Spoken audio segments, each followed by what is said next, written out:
Bienvenidos a otra entrevista cara a cara con los candidatos PEX para las elecciones del 2021. Mi nombre es Christopher Vizcardo. Tengo el placer de estar acompañado por otro candidato más. Es el segundo candidato que entrevistamos de Alianza para el Progreso. Estoy acompañado hoy día por el señor Carlos Jaico Carranza, que va con el número uno, como ya mencioné, de Alianza para el Progreso. Es un placer tenerlo aquí conmigo para poder hablar sobre sus propuestas. Bienvenido, me gustaría que se pudiera presentar y que nos cuente un poquito sobre su trayectoria profesional.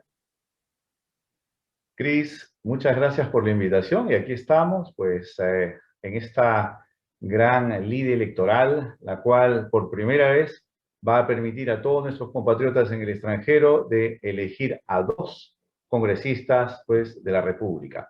Esto es importante y, pues, como peruano en el extranjero, soy Carlos Jaico, he nacido en Chimbote, puerto pesquero del norte, que ustedes deben conocer, en la región Ancash, lindo lugar. De seguro conversaremos al respecto, y que luego muy joven vine a Lima, como todos de mi época, estoy hablando de los años 80, y a partir de acá emigré a Suiza, donde fui pues a estudiar a los 20 años, llegué a la Universidad de Friburgo, hice mi examen de admisión para la Facultad de Derecho y Ciencias Políticas, ingresé, y pues hice toda mi carrera, ¿no?, de bachiller, máster y también ahora pues el doctorado, ¿no?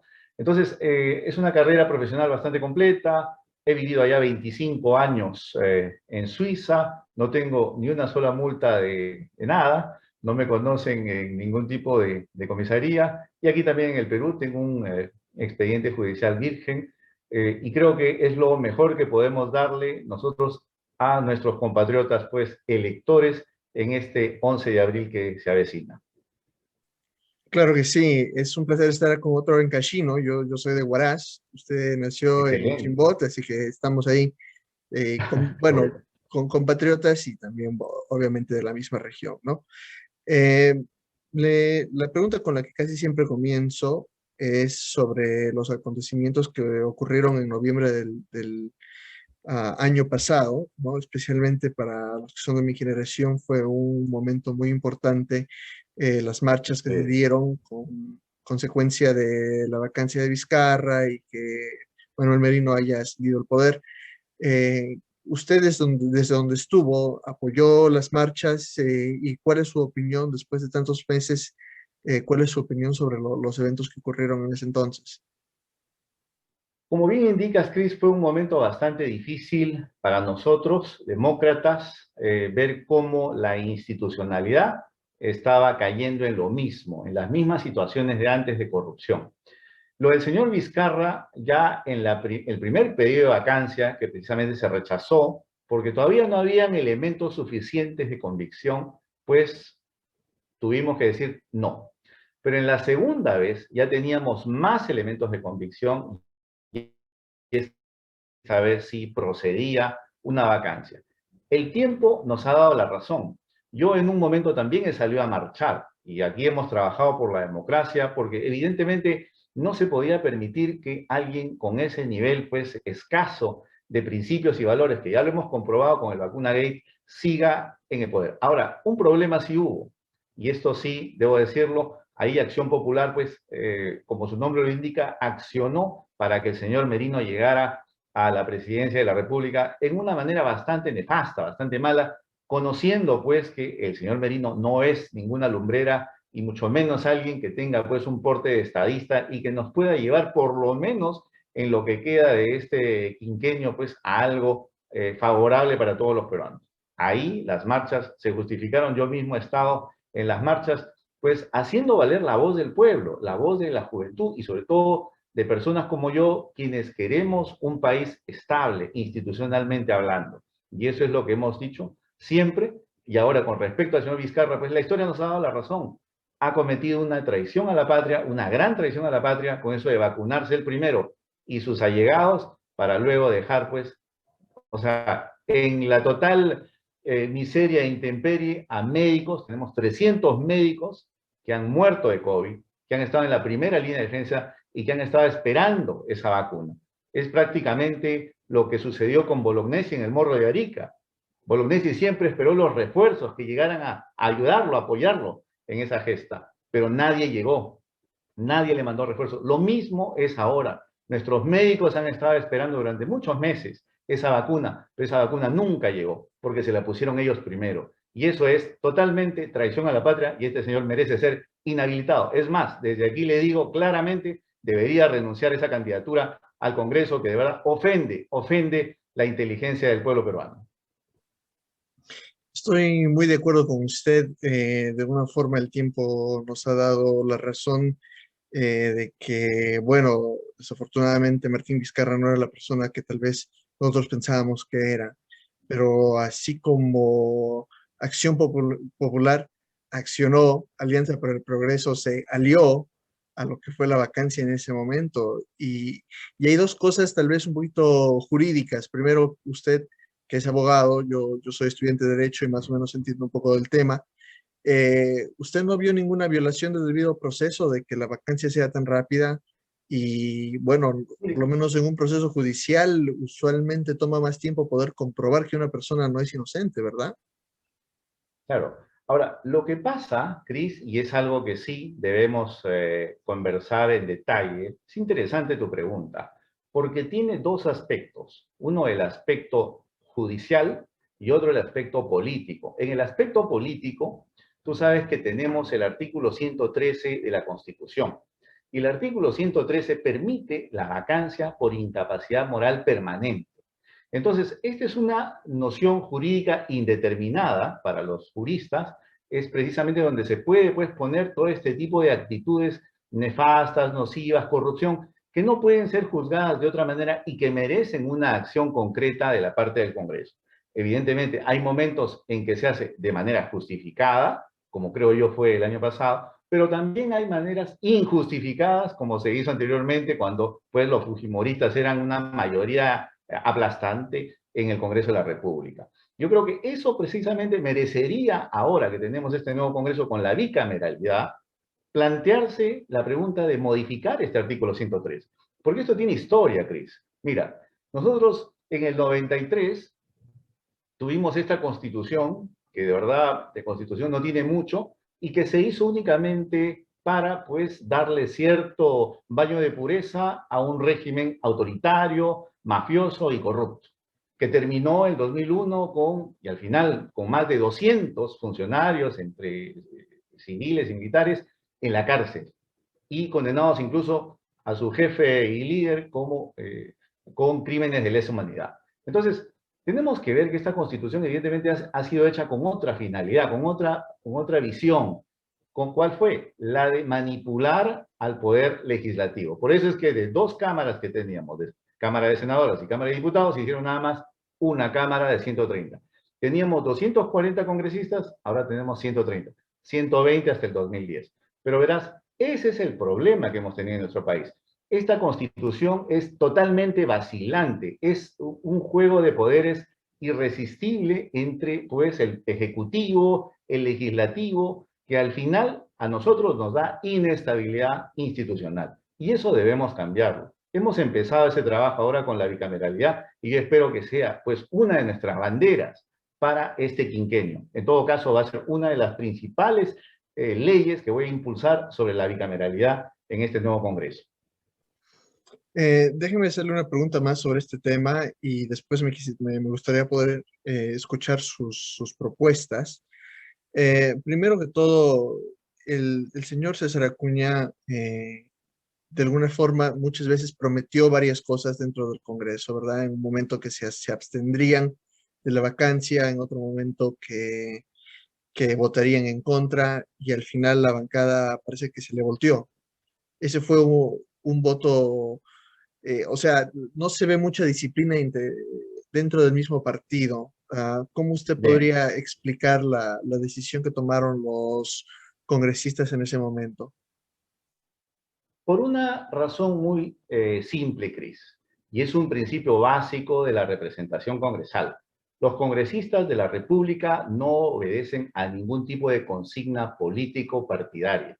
Eso es lo principal y habría que saberlo. Ningún jefe de partido, como lo hicieron los fujimoristas, dichos de paso que manejaban a todos por WhatsApp, ¿no? El chat La Botica, no sé si te acordarás, donde le decían hasta qué momento tenían que aplaudir. Eso es imposible. Una democracia no puede funcionar así. Una verdadera democracia es cuando el representante del pueblo, el congresista, llega y vota de acuerdo a su conciencia y de acuerdo a los intereses del país.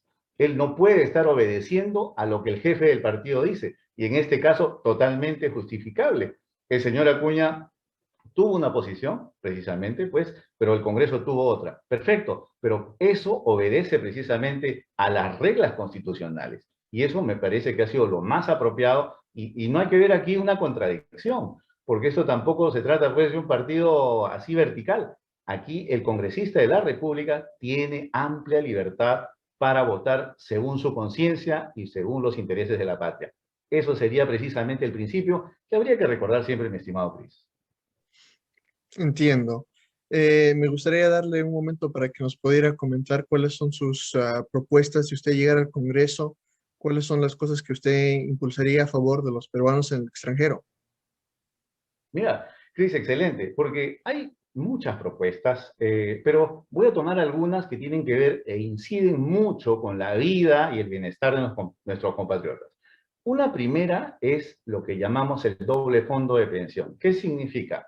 Que cuando nuestros compatriotas salen del país, pues, y normalmente según las estadísticas salen entre 25 y 34 años en edad activa, pues llegan a otro país a trabajar. Bien, si ellos completan, por ejemplo, 30 años de servicio en el exterior, pues tendrán su caja de pensión allá. Pero pueden también aquí, para que no pierdan años de cotización, seguir cotizando anualmente. Eso va a evitar los vacíos en su cotización y si cobraron allá en el país donde residen, también lo podrán hacer en el Perú, lo cual pues viene a beneficiarlos. Ahora, ¿qué pasa con aquellos compatriotas que salen y no tienen esa posibilidad? Que viven, por ejemplo, indocumentados o que reciben dinero en sobre, como se llama. Eso implicaría que no van a cobrar pensión allá, pero tampoco acá. Y no hay que olvidar que de cada 10 peruanos, solamente 3 están afiliados a un fondo de pensión, lo cual significa que en breve plazo vamos a tener pues dramas humanos bastante grandes.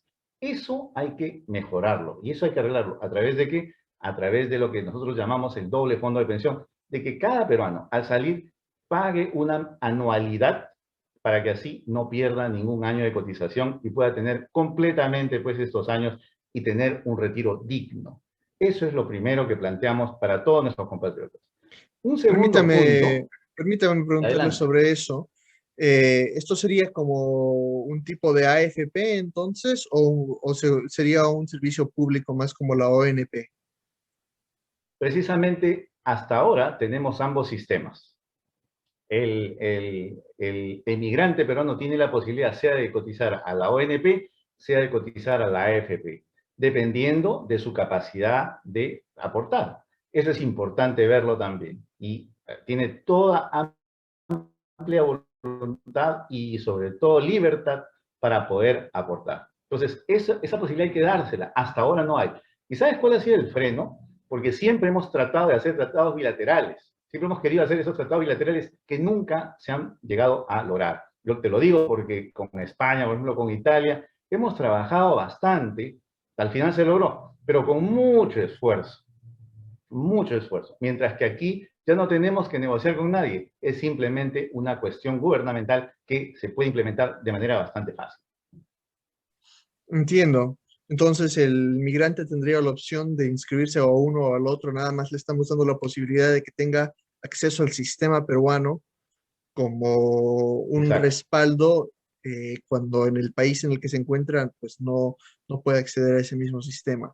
Eh, Exactamente. ¿Verdad? Bueno, muy interesante. Yo le corté, si usted quiere seguir tal vez con la siguiente Sí, propuesta. hay otra propuesta, Cris. Hay otra propuesta importantísima, interesantísima.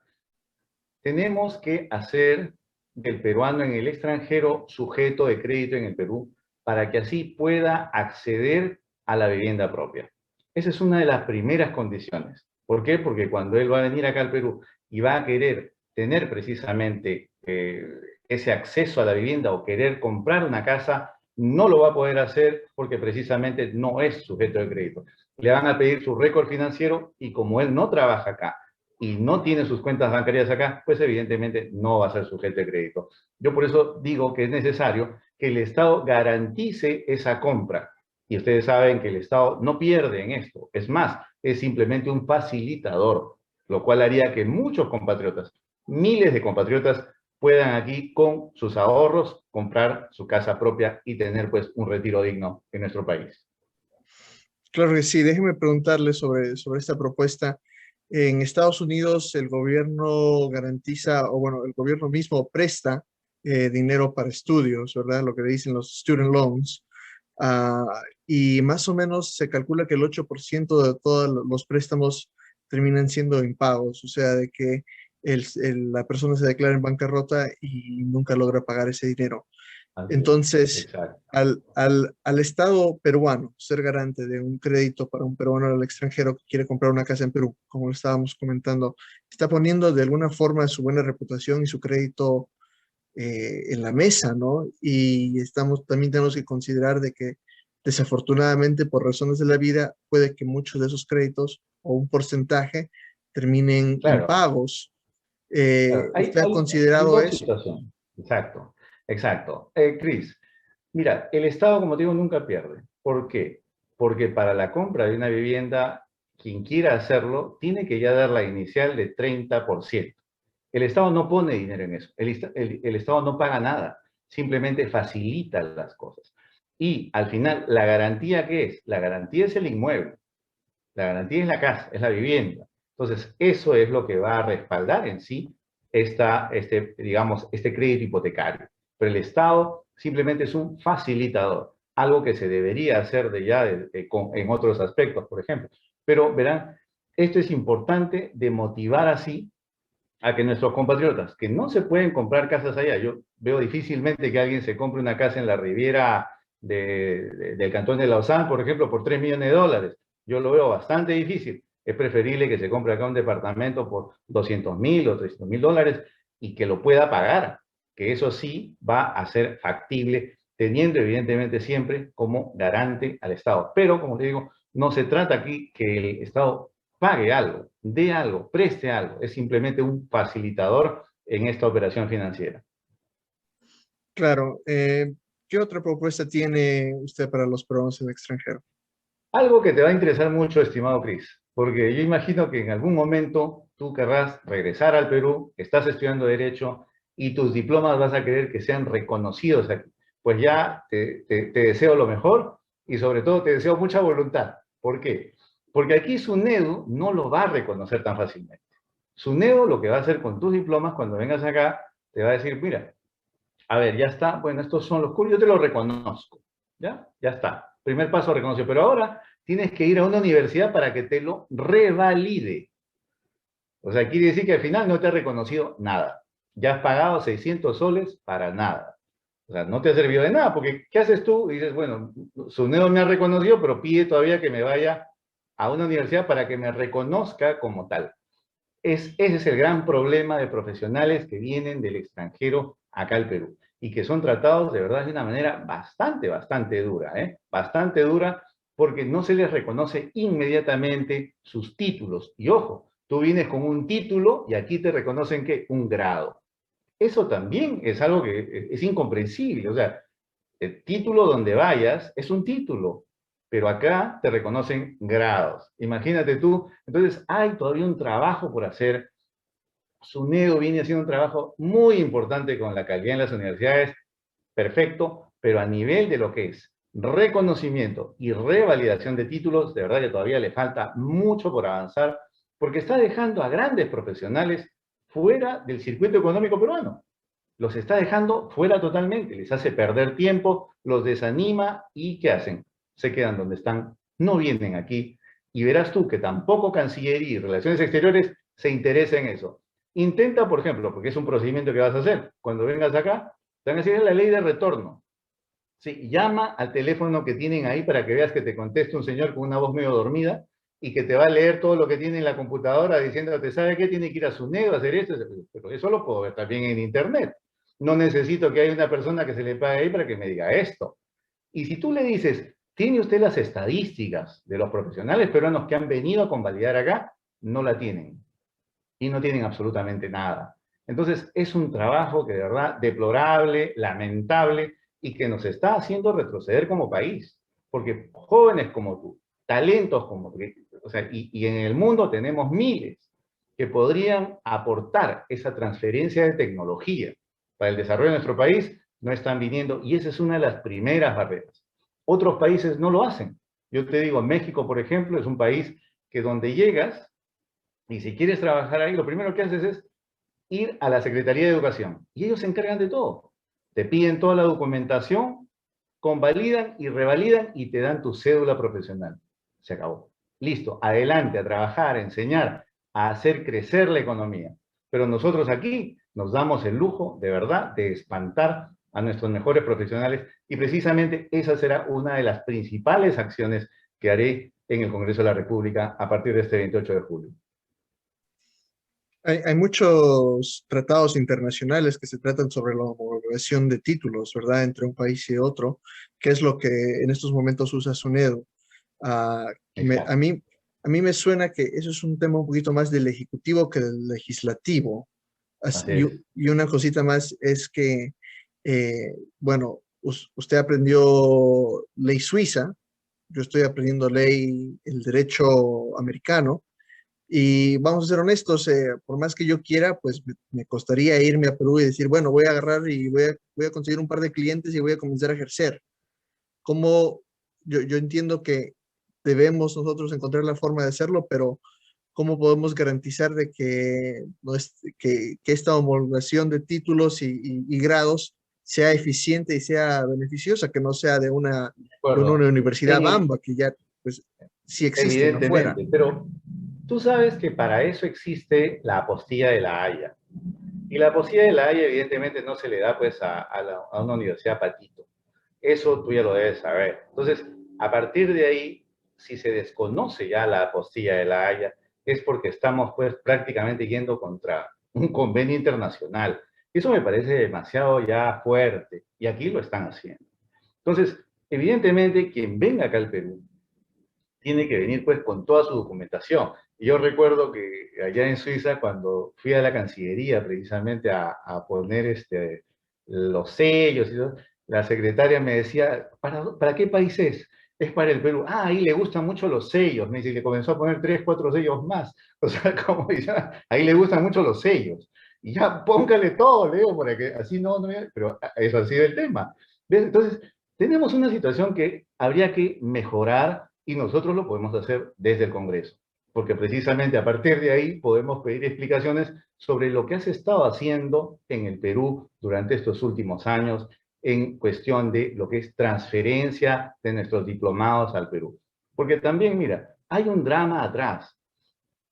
Hace algunos años yo conocí a un ingeniero de satélites, y te puedo dar otros casos, ¿ah? Ese ingeniero de satélites, en la época que en el Perú estábamos trayendo un satélite, recuerdo, y no había pues ingenieros calificados. Él había salido en Francia de Toulouse como ingeniero en satélites. Y aquí en el Perú, ¿sabes? No solamente tuvo problemas para convalidar su título en su nido, sino que simplemente en las universidades no lo dejaban entrar en ninguna universidad.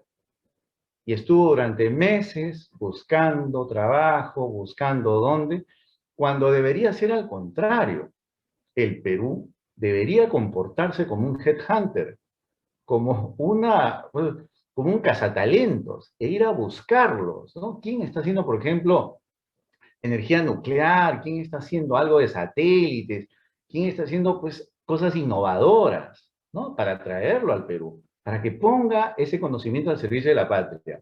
No lo estamos haciendo. Y mira tú, los países desarrollados que hoy conocemos, y tú ves China, tú ves Corea del Sur, y otros países, Japón, ¿qué han hecho ellos hace 50 años atrás? Han enviado a toda su juventud a Europa, a Estados Unidos. ¿Para qué? A aprender, para traerse ese conocimiento y ahora nosotros les estamos comprando celulares, mi estimado Cris.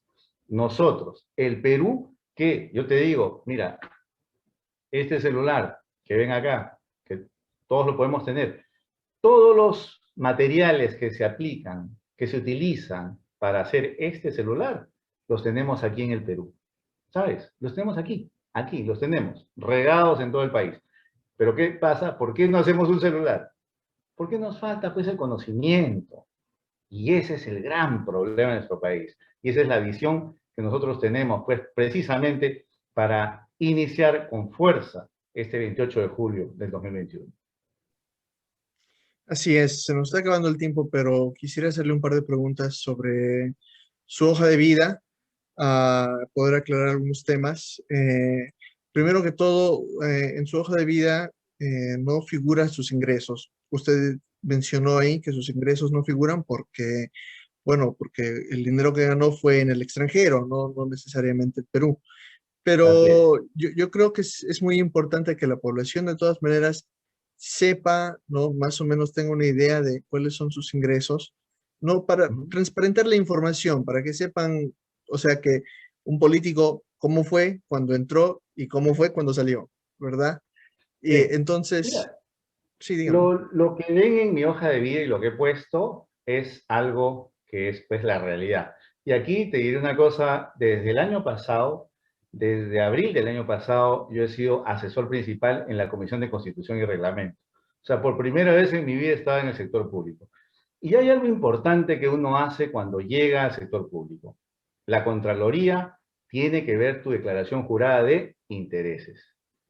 No puedes escapar de eso. Y es precisamente a eso a lo que me he sometido con todos mis ingresos, con todos los familiares que tengo, pero de todo, hasta del abuelo me han preguntado. Y eso es importante, de verdad, eso es importante. Uno verá las preguntas a veces bastante duras, tiene que correr por ahí a buscar documentos y todo eso, y lo tiene que hacer, ¿por qué? Porque es necesaria la transparencia. No es posible que uno entre con 0 y salga con 10. O sea, entra con una casa y sale con 10 casas. Eso no es normal. La vida pública no te da para tanto, ¿sabes? No te da para tanto. Yo veo ahí cierto candidato que entró con alguna casa y ahora tiene el triple. O sea, yo no sé cómo lo hacen. Si lo ha hecho trabajando, qué bueno, pero yo diré que la vida pública, lo que nosotros ganamos en el sector público, no te da pues como para tener una vida así tan, digamos, en costos y en gastos pues de este tipo. Por lo tanto, mis ingresos están debidamente fiscalizados, debidamente declarados, como te digo, y sobre todo pues la Contraloría ha hecho toda la inspección necesaria y por lo que es precisamente ahora también el Jurado Nacional de Elecciones, quien ha cruzado información. Quiero decirte también lo siguiente. Desde el año pasado, nosotros hemos permitido en la ley precisamente que se ha modificado la ley de financiamiento de partidos políticos, se permite que la OMPE entre directamente a tus cuentas bancarias. Este es de verdad un avance importante. Ya te imaginarás que en el Congreso hubo pues una oposición férrea, nadie quería, porque claro, ¿quién quiere que la OMPE entre directamente? No, ahora la OMPE puede entrar directamente a tus cuentas y tú tienes que justificar tus gastos de campaña. Los míos, como verás, son bastante modestos, diré, normales. Viajes, eso sí se gasta mucho porque verás, los peruanos en el extranjero están en los 5 continentes y me he dado de verdad un gran gusto y honor de poder verlos y así vamos a seguir. Y aprovecho para decirte que este 11 de marzo estaré viajando a los Estados Unidos, visitando la parte de New York, New Jersey, Connecticut, Boston, Massachusetts también, y pues North Carolina también para visitar a nuestro gran amigo Osvaldo de Rivero. Y pues toda esta labor que la estamos haciendo en total transparencia y pues siempre con pues el aval de las autoridades de nuestro país. Claro, me da gusto de que se dé una vueltita por acá, pero le quiero recordar de que, bueno, que los que vivimos aquí en el oeste de Estados Unidos también nos gustaría poder escuchar sus propuestas así en persona, así que no se vaya a ¿Cómo olvidar los no? que estamos en Colorado, Washington, California, Exactamente. Texas, que está pasando por un momento terrible, ¿no? Exactamente, sí, sí. Mira, el tiempo va a ser, creo yo, bastante corto, pero haré lo necesario para estar con ustedes. Debo estar llegando a Washington normalmente, pero trataré de ir también para el otro lado de Estados Unidos y visitar a todos, porque de verdad es importante estar siempre en contacto con nuestra comunidad, conocer la problemática, que ya la conocemos por lo mismo que en mi caso he sido 2 veces presidente del Consejo de Consulta de la circunscripción consular de Berna y también pues he viajado mucho y conozco las comunidades. pero es importante que también ahora lleguemos y conozcamos a jóvenes como tú, que son pues un gran anhelo para nuestro país. Así es. Mi última pregunta tiene que ver con su pasado político. Yo entiendo que usted militó en Todos por el Perú entre Así 2017 y es, 2019. No participó, me exacto. parece, en ninguna candidatura en ese momento. Y que No, también en algún momento tentó también la presidencia con una pequeña agrupación política Cambia Perú. ¿Qué no. nos, o de repente, estoy mal, de repente me dieron mal el A ver, lo dato? vamos a explicar. Exacto. Claro, Gracias por mi la pregunta pregunta, era, Cris. claro, Sí. Cambia Perú fue un movimiento de peruanos en el extranjero que nació en el 2007. Un movimiento por la democracia. Muy interesante. Porque sabes que en la época, no te olvides que en el 2006 entró otra vez Alan García. Y para nosotros eso fue, de verdad, fue un baldazo de agua fría. Es decir, ¿cómo es posible que alguien que nos ha llevado a la peor inflación de nuestra historia, que ha destruido al país del 85 al 90, pueda ahora regresar al gobierno? O sea, ¿qué nos está pasando? En lugar de evolucionar, estamos involucionando, no nos podemos quedar con los brazos cruzados. Y es en ese momento en que nació Cambia Perú.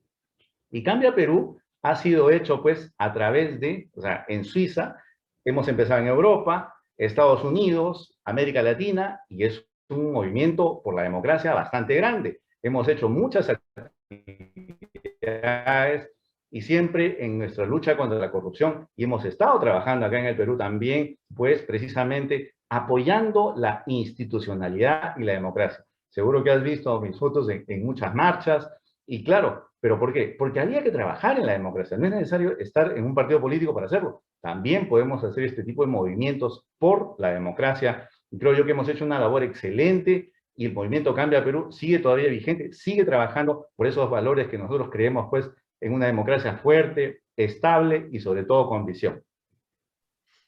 y de Todos por el Perú, ¿qué me puede comentar?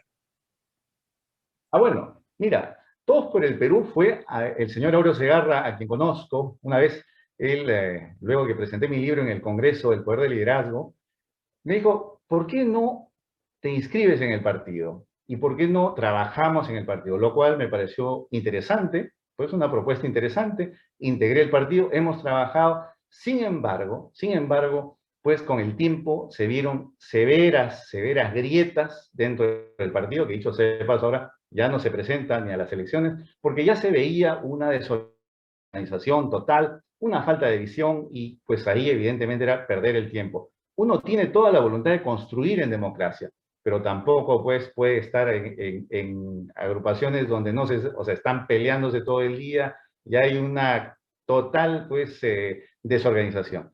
Con lo cual decidí pues apartarme y decirle pues muchas gracias, seguimos siendo amigos con el señor Aureo Segarra, pero me pareció que eso no iba a nada. Y la prueba es que ahora pues no se están presentando tampoco.